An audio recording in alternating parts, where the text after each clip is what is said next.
Més enllà dels estudis i dels informes que elabora el CATS en àmbits més científics i tècnics, el CATS també promou un canvi cultural global que afecti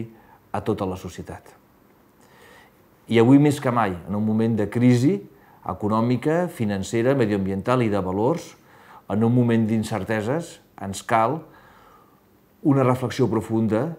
i buscar quins són aquells valors que ens han de portar cap a una societat cada cop més sostenible. Aquest estudi sobre els valors de la sostenibilitat mostra com en aquest moment necessitem un canvi radical de la nostra actitud envers el món i dels nostres valors. Com fins ara hem estat guiats per una sèrie de valors que ens porten cap a la insostenibilitat, valors com ara l'expansió, la competició i el control, i com en aquest moment ens cal orientar-nos per una sèrie de valors diferents, més lligats a la sostenibilitat, valors que ens guien cap a una societat més sostenible, més solidària, més justa i en la qual la vida humana tingui més sentit. En la mesura en què les nostres accions personals i col·lectives s'orientin amb aquests valors, avançarem cap a una societat més sostenible. Aquests valors inclouen, per exemple, la consciència planetària, o el que ara en podríem dir seny ecològic, seny social i ecològic, inclouen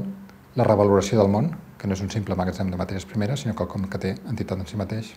inclouen la participació i molts altres valors que podem vincular a una cultura sostenible.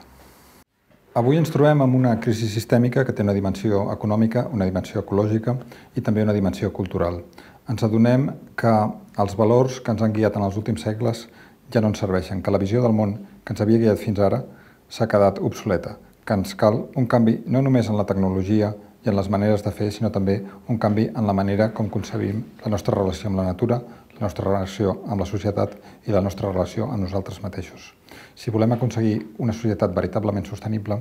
ens cal no només posar en pràctica mesures tecnològiques,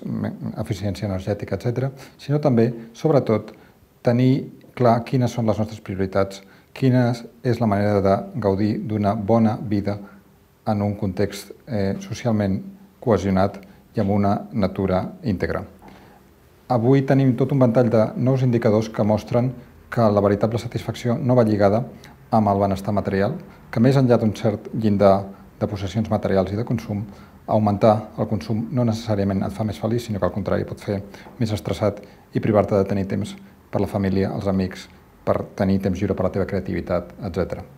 Tenim indicadors com el que s'anomena indicador de progrés genuí,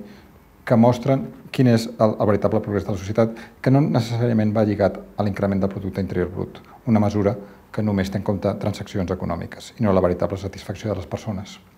Una altra mesura interessant és el que s'anomena l'índex del planeta feliç, que a partir de 3 indicadors, esperança de vida,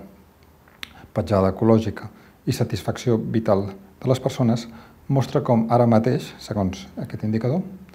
el país més feliç del món és Costa Rica, l'estat espanyol en aquest indicador queda al lloc 76 i Estats Units, paradigma del progrés material, queda a la posició 114 entre Madagascar i Nigèria. Fa gairebé 25 anys es va començar a parlar de desenvolupament sostenible. En aquell moment es creia fermament en el desenvolupament econòmic i va començar a haver-hi consciència que aquest desenvolupament havia de tenir un element de sostenibilitat. Ara, gairebé 25 anys després, ens adonem que no es tracta tant de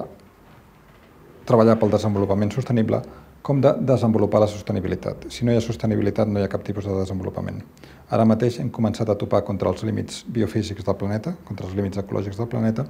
i si volem que continuï la cultura humana, la societat humana i l'economia humana, ens adonem que hem de respectar aquests límits.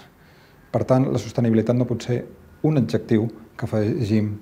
a totes les nostres activitats, sinó que ha de passar a formar part de l'essència de tot el que fem. En aquest sentit, ens cal reinventar totes les nostres activitats, totes les nostres professions, tot allò que fem, per integrar en totes les nostres activitats la dimensió de la sostenibilitat, la dimensió de la responsabilitat social i de la responsabilitat ecològica. De fet, avui tenim reptes més grans dels que hagi tingut cap generació anterior i també tenim possibilitats més grans a través de tots els coneixements que hem acumulat, el que podem accedir a través d'internet, el que hem après d'altres cultures, els ensenyaments que ens aporta la ciència, etc. De manera que tant els reptes com les possibilitats del món d'avui són d'una magnitud impressionant. D'alguna manera això significa que viure en aquest moment és una cosa realment especial. És un moment en la que la teva contribució pot tenir molt més impacte que en una situació d'estabilitat. En el món d'avui,